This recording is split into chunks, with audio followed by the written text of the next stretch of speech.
buckle up, whether you're listening from your car, your kitchen, or maybe you're taking a walk. This is honestly a wild ride across centuries of global intrigue. Alright, let's dig in. So, what's the central question here? At its core, Wahlberg's paper is asking, how have the so-called great games shaped the literature and thinking about imperial power, especially in that vast heartland of Eurasia? And why does this matter to you? Well, that's because honestly, those old rivalries, the legacy of empire and global power struggles, they didn't just disappear with history textbooks. They're super relevant any time you hear about Afghanistan, Central Asia, NATO, or oil pipelines on the news. So, where did this all begin? The term Great Game, if you haven't heard it before, goes back to the 19th century. It's this almost cinematic name for the rivalry between Britain and Russia, with Afghanistan as this, contested prize. Spies sneaking around as traders, whole armies marching back and forth. It was basically a high-stakes chess match played in mountain passes and deserts, no joke. But Wahlberg argues, hang on, the game is way bigger. He says it's not just one rivalry, but a set of recurring games that keep morphing as world politics changes. He actually maps out 3 stages, and this is where things get really interesting for today's world. So here are the 3 great games as Wahlberg describes them. First, Great Game 1, or GGI. That's your classic Britain versus Russia tension, mostly in the 19th century. But get this, the region wasn't really neutral territory. Everywhere was a playing field for empire building. Countries like Afghanistan, Iran, and the Ottoman Caliphate were kept technically independent, but under heavy surveillance, and the whole thing was all about stopping Russia from getting to India or controlling trade routes. But then you get World War I and the Russian Revolution and everything changes. Now we're in Great Game 2, that's the Cold War era. Britain's empire is fading, but the US steps in, unites with its old rivals, and the competition is now between imperialist powers and the new communist world led by the USSR. The battlefields? Still that same region. Central Asia, the Middle East, Iran's oil fields. These places became flashpoints for new kinds of confrontations. Here's a little digression, actually. Funny to think that oil, this sticky black stuff in the ground, wound up shaping world culture as much as music or literature did.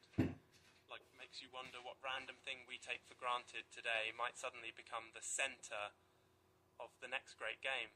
Back to Wahlberg. So then Great Game 3 kicks off with the collapse of the Soviet Union around 1991. Now suddenly you've got this new Silk Road, kind of wide-open chessboard stretching from the Balkans to China. The US, NATO, transnational corporations, and a ton of newly created countries are all scrambling for influence. And, Wahlberg points out, instead of old-fashioned direct empire, we get new strategies, military bases, oil ventures, NATO expansion, and, here's a big one, lots of local, postmodern states that are, in a lot of ways, shaped to fit Western interests. And listen, if you've ever thought, wait, why are there so many international summits or alliances in places you've barely heard of on the news? Well, a lot of it ties right back to these same patterns. Eric Wahlberg's main point, though, is that the game has shifted but not disappeared. It's more like evolved, you know? It's got new players, sometimes blurry teams, and the rules are constantly being rewritten. The paper walks through how literature on imperialism kind of follows these changes. You get books and studies treating the region as a contest, almost like sports with independent actors, but then new voices come in arguing that transnational corporations, new states, and even religion have major roles. Some writers, especially Russians like Alexander Dugin, push back against US and Western dominance, painting it as a new empire under different clothing. Others say, no, it's really just about oil or security or containing China. But here's the real kicker for you, the listener. Wahlberg isn't saying there's a final answer or a right side. He's presenting all these views neutrally. I'm doing the same here, by the way. Papers like this aren't truth carved in stone, but a set of insights you can use to look at today's headlines with maybe a more critical eye. Are modern conflicts really so different from those of 100 years ago?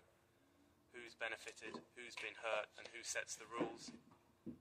Wahlberg spends time critiquing these modern great game explanations, saying many overlook imperialism's real drivers or ignore rising powers and the influence of religion. He reminds us the story isn't finished. Actors change, interests evolve, and new games might be starting, right now, even as we speak.